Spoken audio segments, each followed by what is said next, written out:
We boarded but a year ago. This ship is gone. Hello दोस्तों, आप सभी को इनसाइड एक्शन में स्वागत है। आज हम एक्सप्लेन करने वाले हैं 2016 में रिलीज हुई एक साइंस फिक्शन फिल्म को जिसका नाम है पैसेंजर्स। अब इस मूवी का एक्सप्लेनेशन शुरू करने से पहले आप सबको एक रिक्वेस्ट है, अगर आपको एक्सप्लेनेशन पसंद आए तो चैनल को सब्सक्राइब कर देना। अब बिना देरी के कहानी को शुरू करते हैं। कहानी के शुरू होते ही अंतरिक्ष में एवलोन नाम की एक स्टार शिप को यात्रा करते हुए देखते हैं, जो होमस्टेड 2 नाम की एक नई दुनिया तक अपने 120 साल की लंबी सफर में होता है। जबकि पृथ्वी पर जनसंख्या काफी बढ़ चुकी थी, इसलिए ह्यूमन कॉलोनाइजेशन शुरू करने होमस्टेड 2 जा रहे होते हैं।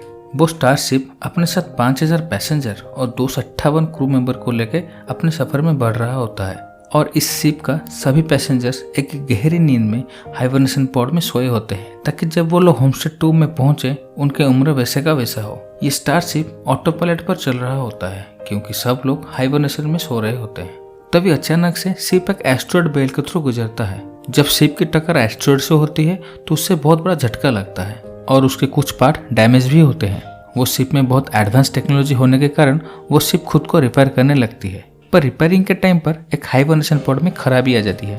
तभी एक यात्री जिसका नाम जिम है, उसका हाइबरनेशन पॉड खराब होकर उस यात्री का जगाने की प्रक्रिया शुरू हो जाता है और जैसे ही वो जागता है तभी एक आर्टिफिशियल इंटेलिजेंस उसको जानकारी देते हुए बताता है कि आपकी यात्रा के 120 साल पूरे हो चुके हैं और अगले 4 महीने को आप सभी लोगों के साथ इस शिप पर ही बिताएंगे। उसके बाद आप होमस्टेड 2 पर पहुंच जाएंगे और इसी बीच आप अपने दोस्तों से मिलकर स्विमिंग पूल, पब और यहाँ रहने का पूरा मजा ले सकते हैं। और इन सब सुविधाओं का मजा लेने के लिए आपको अपनी आईडी का इस्तेमाल करना होगा जो आपके हाथ पर बंधी हुई है। ये सब इमेजिन करके जिम बहुत एक्साइटेड होता है और उसके बाद वो एआई उसे उसका कैबिन दिखाती है। उसके बाद जिम बाकी यात्रियों से मिलने के लिए तैयार होता है और फिर वो ऑडिटोरियम में जाता है जहाँ पर उन्हें एक एआई टीचर पढ़ाती है। लेकिन जिम क्लास में अकेला होता है और ये देखकर वो थोड़ा सा हैरान होता है। तभी वो टीचर बताती है कि पृथ्वी पर एनवायरनमेंट बहुत खराब हो चुका है और ओवर पॉपुलेशन का शिकार हो चुका है, इसलिए होमस्टेड 2 शुरुआत करने का एक बेहतर दुनिया है।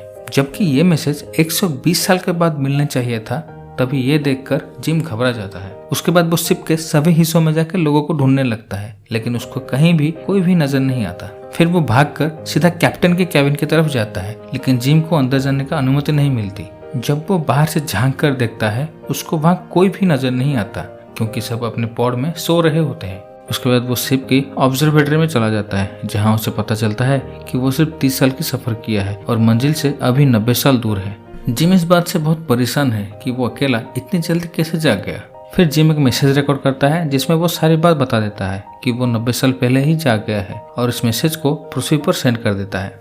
जब उसे पता चलता है कि उसको पृथ्वी से जवाब मिलने में और 55 साल लगेंगे तो वो चौंक जाता है। उसके बाद वो वापस अपने कैबिन की तरफ जाने लगता है। तभी उसको रास्ते में एक बारटेंडर दिखाई देता है जिसको देखकर जिम बहुत खुश हो जाता है। जिम उसे कहता है, मुझे लगा था मैं अकेला ही जगह हूँ, पर तुमसे मिलकर अच्छा लगा। वो आदमी अपना नाम आर्थर बताता है, लेकिन तभी जिम देखता है कि वो एक एंड्रॉयड रोबोट है और फिर से वो उदास हो जाता है। जिम उसको पूछता है, क्या तुम्हें हाइबरनेशन चैम्बर के बारे में कुछ भी पता है, क्योंकि मैं 90 साल पहले ही जाग गया हूँ। लेकिन आर्थर कहता है यह नामुमकिन है क्योंकि वो रोबोट ऐसे ही प्रोग्राम किया गया था। लेकिन जब जिम उसे घुमा के उसके जागने के बारे में पूछता है तो वो थोड़ी देर के लिए हैंग हो जाता है। तभी जिम समझ जाता है कि इसको पूछकर कोई भी फायदा नहीं है। अगली सुबह वो नाश्ता करने के लिए कैफेटेरिया जाता है। जब वो अपने मनपसंद का कॉफी ऑर्डर करता है तब उसे पता चलता है कि वो सबसे निचले स्तर का यात्री है, इसलिए वो अपने लिए एक नॉर्मल कॉफी ऑर्डर करता है। तभी उसे हाइबरनेशन पॉड को ठीक करने की आइडिया आता है। उसके बाद वो उसके मैनुअल्स को लेकर अपने पॉड को ठीक करने की कोशिश करता है। थोड़ी कोशिश के बाद वो पॉड स्टार्ट हो जाता है, जिसे देखकर जिम उसके अंदर जाके सो जाता है, पर उसका कोई भी फायदा नहीं था। उसके बाद वो कैप्टन और क्रू मेंबर्स को जगाने की सोचकर उनके दरवाजों को खोलने की हजारों कोशिश करता है, लेकिन नाकामयाब रहता है। लेकिन तभी हम देखते हैं शिप में कई तरह की खराबियां होने लगी थी। ऐसे ही कई दिन बीत जाते हैं। एक दिन जिम आर्थर के साथ बात कर रहा होता है और उसे कहता है, मैं यहाँ पर अकेला फंस गया हूँ और मैं यहीं पर अकेला बुढ़ा होकर मर जाऊंगा, जबकि मुझे होमस्टेड 2 पर जागना चाहिए था। तभी आर्थर कहता है, जो अब नहीं हो सकता उसे मत सोचिए, बल्कि ये सोचिए यहाँ पर मैं कैसे खुश रह सकता हूँ और जीने का मजा लीजिए। जिम को आर्थर की बात समझ आ जाती है। उसके बाद वो वहाँ का सबसे लग्जरियस रूम को खोलता है। उस रूम को देखकर जिम बहुत खुश हो जाता है। उसके बाद वो वहाँ बास्केटबॉल खेलता है, डांस करता है, मूवी देखता है और रेस्टोरेंट में जाके खाना खाता है और बहुत एंजॉय करता है। ऐसे ही ये सब करते हुए 1 साल बीत जाते हैं, जिसके बाद वो अकेला बोरिंग होने लगता है और ऐसे इसी पर पागलों जैसे घूमते रहता है। तभी उसको एक दरवाजा दिखाई देता है। जैसे ही अंदर जाता है उसको स्पेस में जाने के लिए स्पेस सूट मिलता है। उसको पहनकर जिम पहली बार शिप के बाहर स्पेस में कदम रखता है। उसके बाद वो स्पेस में कूदकर ग्लाइड करता है। तभी वो स्पेस का सुंदर नजारा देखकर रो पड़ता है, क्योंकि वो अपनी जिंदगी में बिल्कुल अकेला पड़ चुका था। कुछ समय बाद वो वापस अपने शिप पर आता है, लेकिन वो इतना ज्यादा दुखी था कि वो सुसाइड करने को सोचता है। वो फिर से बिना स्पेस सूट के वापस स्पेस में जाने को सोचता है, लेकिन उसका हिम्मत नहीं होता और वो भागता हुआ वापस अंदर आ जाता है। लेकिन तब वो खुद के गिराए हुए बोतल से फिसल के वहीं पर गिर जाता है। वहीं पर अचानक उसका ध्यान एक लड़की पर पड़ता है, जिसका नाम अरोरा है। वो लड़की इतनी सुंदर थी, जिम उसकी खूबसूरती देखता ही रह जाता है। फिर वो उसके बारे में सारे वीडियोस देखने लगता है और उसकी लिखी गई बुक भी पढ़ने लगता है। जिम को पता चलता है वो लड़की एक राइटर है। अब वो हर दिन उसके पॉड के पास बैठकर ज्यादा से ज्यादा समय बिताने लगता है और वो हमेशा उसके बारे में सोचकर खुश रहने लगा है। फिर एक दिन जिम की नजर हाइबरनेशन मैनुअल पर पड़ती है। अब वो उस लड़की को जगाने को सोचने लगता है, लेकिन खुद को ऐसा सोचने से रोकता है, क्योंकि अगर वो उसे एक बार जगाया फिर वो उसे सुला नहीं सकता था। फिर भी वो अरोरा के बारे में सोचने से खुद को नहीं रोक पाता।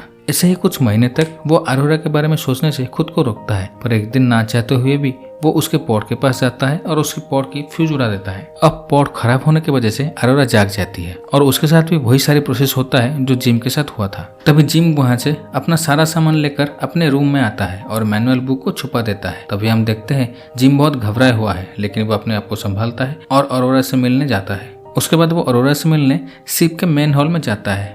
तो अरोरा जिम से पूछती है कोई दिखाई क्यों नहीं दे रहा है, क्योंकि यात्रियों के जागने से 1 महीने पहले शिप के क्रू मेंबर को जागना चाहिए था, जबकि यहाँ पर एक भी क्रू मेंबर दिखाई नहीं दे रहा है।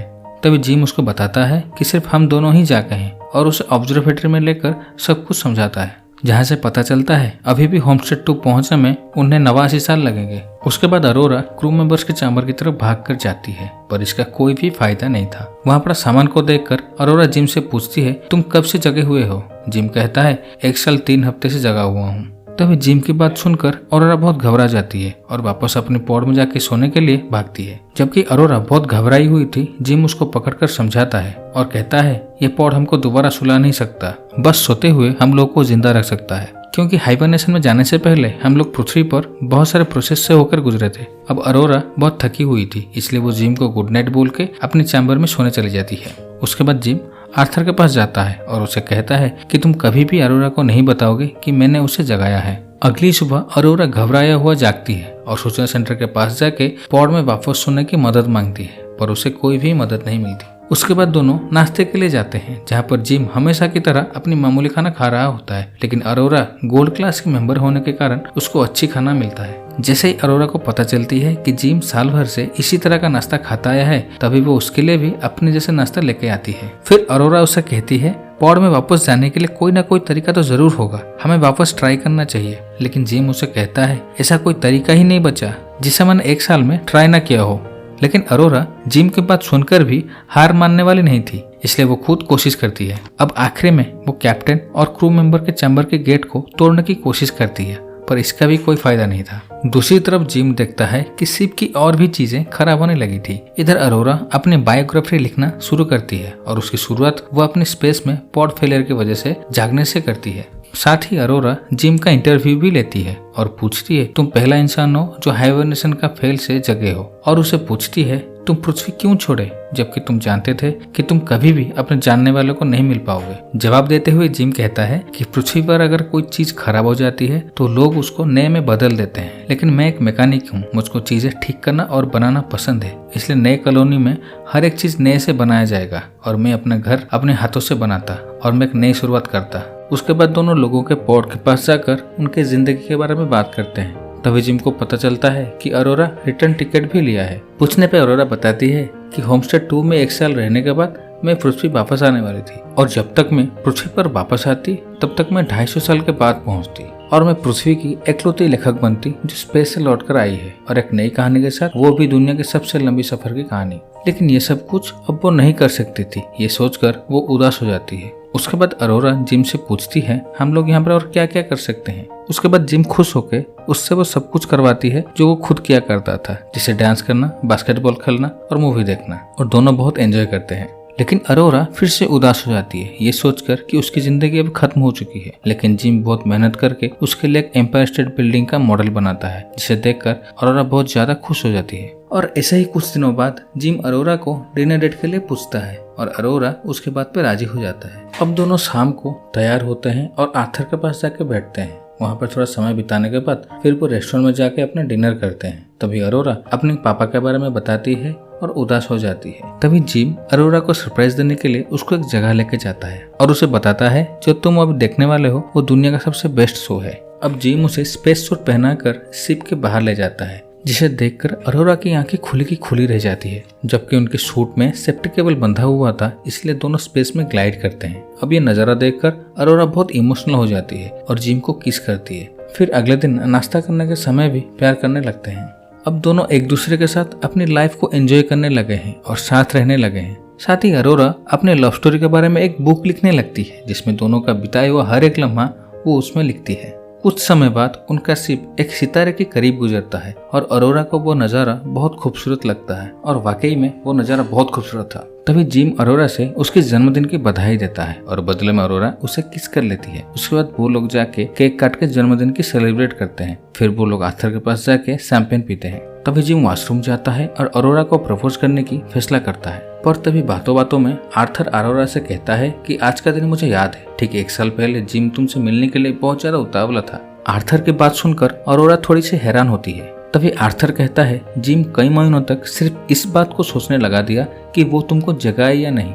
वहीं पर अरोरा उसे पूछती है क्या जिम ने मुझे जगाया है? आर्थर कहता है हाँ। आर्थर की बात सुनकर अरोरा का दिल जैसे बैठ जाता है और वो यही बात जिम से भी पूछती है। जिम झूठ को छुपा नहीं पाता और उसको सच्चाई बता देता है। अब जैसे ही अरोरा उसकी बात सुनती है, उसका शरीर कांपने लगता है। उसको इतना बड़ा झटका लगता है कि उसकी आंखों के आगे अंधेरा सा छा जाता है। उसका दिमाग काम करना जैसे बंद कर देता है। उसके बाद वो जिम के रूम में जाकर गुस्से में सब कुछ तोड़फोड़ करने लगती है और बहुत ज्यादा ही रोती है। लगता है जैसे एक ही पल में उन दोनों की हंसी खुशी की दुनिया टूट चुकी थी। पर जिम उससे बात करने की बहुत कोशिश करता है, पर अरोरा उसकी शक्ल भी देखना पसंद नहीं करती थी। ऐसे ही एक रात जिम अपने कमरे में सो रहा था। तभी वहीं पर अरोरा आती है और उसे पागलों के जैसे पीटने और मारने लगती है। वो मारते मारते गुस्से में एक लोहे के रॉड उठा लेती है, पर वो खुद को कंट्रोल कर लेती है और रुक जाती है। अगले दिन जब अरोरा शिप में जॉगिंग कर रही होती है, तभी जिम कंट्रोल रूम में बैठकर उसे अपनी फीलिंग शेयर करता है और कहता है मैं इतना अकेला पड़ चुका था, मैं खुदकुशी करने वाला था, पर जब से तुम्हें देखा है तब से मैं तुम्हें प्यार करने लगा था। और उसे ये भी कहता है मैं खुद को रोकने की बहुत कोशिश की पर रोक ना पाया तुम्हें जगाने से, लेकिन अरोरा उसे अभी भी नफरत करती थी। तभी हम देखते हैं शिप के कंप्यूटर्स धीरे धीरे बिगड़ने लगे थे और खराब होने लगे थे। अब कुछ दिन बाद अरोरा अपने फ्रेंड्स की वीडियोस देख रही थी। उसकी वीडियोस देखकर अरोरा बहुत इमोशनल हो जाती है। यहाँ पर जिम को पता था अरोरा को प्लांट्स बहुत पसंद है, इसलिए वो हॉल के बीच में एक बहुत बड़ा पेड़ लगा देता है, जिसे देखकर अरोरा बहुत खुश होती है। अगली सुबह अरोरा नाश्ता करने के लिए जैसे ही ऑर्डर प्लेस करती है, तभी वो मशीन खराब हो जाता है और ऑटोमेटिक सारा खाना बाहर फेंकने लगता है। दूसरी तरफ जिम भी लिफ्ट में फंस जाता है और वो जैसे तैसे करके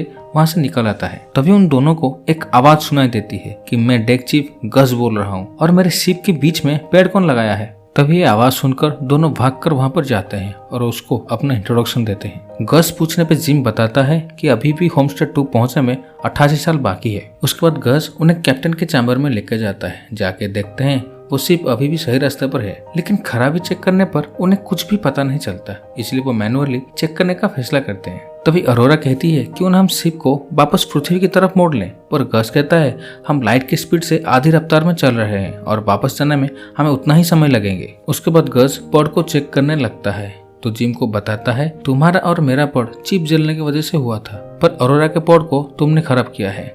यहाँ पर जिम गस को कुछ भी नहीं छुपाता और उसे सब कुछ सच सच बता देता है। उसके बाद वो लोग मैन्युअली चेक किया गया डेटा को देख रहे होते हैं। तभी गस का तबीयत बिगड़ने लगता है। उसके बाद गस अपना रूम में रेस्ट करने चाहता है, तब वो देखता है खांसने से उसके मुंह से खून निकल रहा है। दूसरी तरफ अरोरा सोने की बहुत कोशिश करती है, जबकि उसे नींद नहीं आ रही थी, इसलिए वो स्विमिंग करने चली जाती है। पर तभी पूरा शिप का पावर बिगड़ जाता है और उसकी ग्रेविटी ऑफलाइन हो जाता है। तभी जिम भी अपनी कमरे में सो रहा था, पर ग्रेविटी ना होने की वजह से वो हवा में तैरने लगता है। तभी पूरी तरह से ग्रेविटी ऑफलाइन होने की वजह से अरोरा डूबने लगती है। तभी फिर से शिप का पावर रिबूट होकर ग्रेविटी ऑनलाइन आ जाता है, जिससे जिम सीधा नीचे गिरता है। वहीं पर अरोरा भी बाल बाल बचती है। उसके बाद दोनों भागकर गस के पास जाते हैं। शिप की ऐसी बुरी हालत देखकर गस कहता है कि ग्रेविटी खोने का मतलब है कि शिप की कोई बड़ी मशीन खराब हो चुकी है, और यह भी कहता है कि शायद इसी वजह से हम लोगों का पोर्ट खराब हुआ होगा।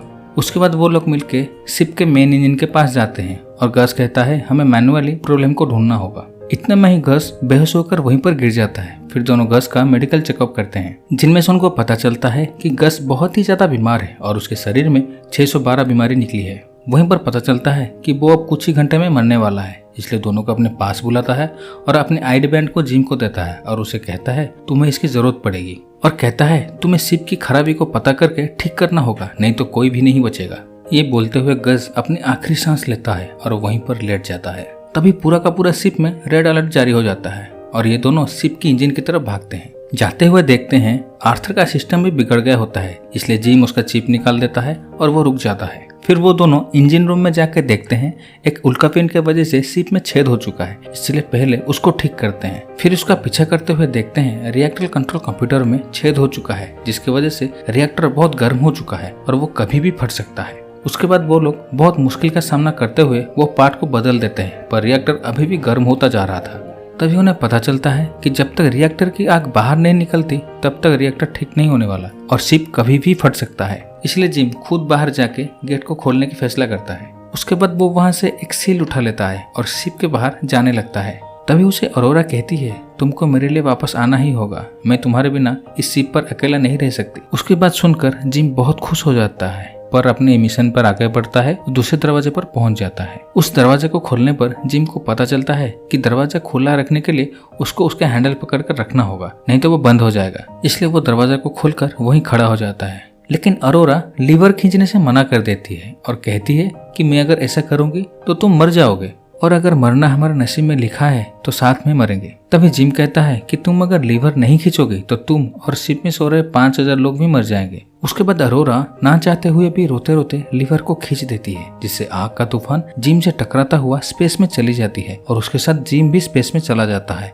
और इसी के साथ उसका सेफ्टी केबल भी टूट जाता है और वो स्पेस में बिना किसी के सहारे ग्लाइड करने लगता है। इस तरफ शिप में रिएक्टर ठंडा होने लगता है और सब कुछ ठीक हो जाता है। उसके बाद वो अरोरा को बताता है कि उसकी सूट में छेद हो चुका है, जिसकी वजह से ऑक्सीजन लेवल भी खत्म होने वाला है और उसकी सेफ्टी केबल भी टूट गया है। ये सुनकर अरोरा भागकर उसे बचाने के लिए जाती है और अपना स्पेस सूट पहनकर जिम की तरफ छलांग लगा देती है। अरोरा उसको पकड़ने वाली होती है, लेकिन तभी उसकी सपोर्टिंग केबल छोटी पड़ जाती है और जिम उसके हाथ से निकल जाता है। पर तभी वो जिम का टूटा हुआ केबल को पकड़ लेती है और जिम को शिप के अंदर ले जाती है, लेकिन बहुत देर हो चुका था और जिम सांस नहीं ले रहा था। फिर भी वो उसे बचाने के लिए ऑटोडेक मशीन पर लेटा देती है, लेकिन वो मशीन उसे मरा हुआ बताती है। ये सुनते ही अरोरा रो पड़ती है, लेकिन तभी वो गस की आईडी यूज करके उसको फिर से जिंदा करने वाली सारी प्रक्रिया को एक साथ जिम के शरीर पर चला देती है। वो मशीन एक साथ उसके शरीर पर काम करने लगती है, पर जब उसका कोई असर नहीं दिखाई देता अरोरा टूट जाती है। लेकिन तभी जिम सांस लेता है और अरोरा खुशी से उसे किस करने लगती है। उसके बाद हम देखते हैं शिप सही से काम करने लगा था। यहाँ पर दोनों मिलकर गस को अंतिम विदाई देते हैं और उसे स्पेस में भेज देते हैं। उसके बाद जिम अरोरा को बताता है कि गस की आईडी की मदद से ऑटोडेक में भी हाइबरनेशन की तरह सो सकते हैं, पर अरोरा कहती है यहाँ पर तो सिर्फ एक ही ऑटोडेक है। तो जिम कहता है कि इसमें तुम सोने वाली हो, उसके बाद तुम सीधा होमस्टे 2 में जागोगे और अपना सपना पूरी करोगे। अरोरा कहती है तुम यहाँ अकेले पड़ जाओगे, लेकिन जिम कहता है मैं पहले से यहाँ अकेला रह चुका हूँ, तो मुझे कोई प्रॉब्लम नहीं है। अगले सीन में देखते हैं जिम आर्थर के साथ बार में बैठा होता है। तभी वहीं पर अरोरा आती है। उसके बाद जिम उसको रिंग पहनाता है। तभी अरोरा कहती है तुमने बहुत समय लगा दिया मुझे पूछने में। उसके बाद दोनों किस करते हैं और खुशी से अपना पूरा लाइफ उस शिप पर बिताते हैं। अब 88 साल बीत जाते हैं और शिप होमस्टे 2 पर पहुंच जाता है। यहाँ पर सबसे पहले कैप्टन और उसके क्रू मेंबर्स जागते हैं और देखते हैं कि शिप की हॉल में एक बहुत ही बड़ा पेड़ है और उसके चारों तरफ भरपूर हरियाली है। वहीं पर अरोरा की रिकॉर्डिंग बजती है, जिसमें उन दोनों की पूरी लाइफ के बारे में बताती है, और इसी के साथ ये शानदार कहानी यहीं पर खत्म होती है। तो दोस्तों, आपको ये मूवी कैसी लगी कमेंट करके जरूर बताइएगा, और अगर एक्सप्लेनेशन पसंद आया हो तो चैनल को सब्सक्राइब कीजिएगा। तब तक के लिए मिलता हूँ आपसे अगले वीडियो में। Take care. और हाँ, लास्टेस्ट मूवी का लिंक आपको डिस्क्रिप्शन बॉक्स में मिल जाएगी, तो देखना ना भूलें।